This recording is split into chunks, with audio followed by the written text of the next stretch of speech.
So what made you want to start the metalworking club? Well, I had been blacksmithing out east, and when I moved out west, I had to leave all my stuff behind, and I didn't have a good place to set it up. So I thought, why not here at school? So I got a bunch of people together. We got a forge made. They actually made their own forge.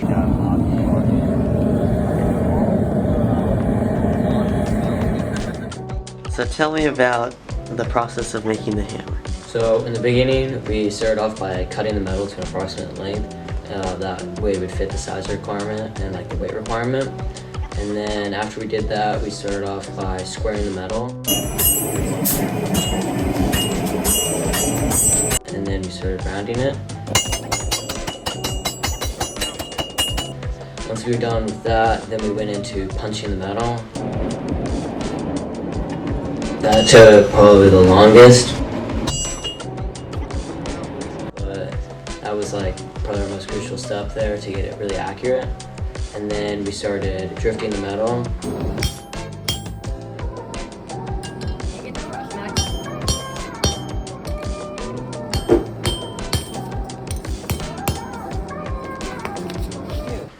In the middle of drifting the metal, we used the cupping tool to get that nice rounded side on one half of the hammer, like the other face.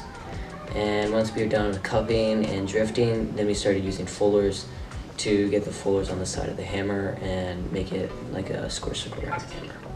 Thank you.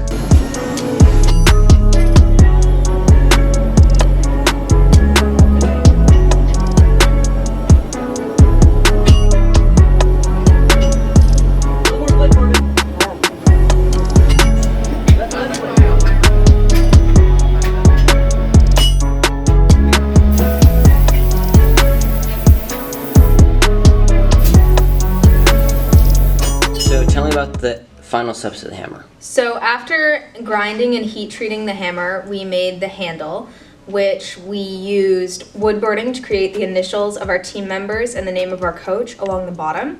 And then we blowtorched the top half and used beeswax to finish it.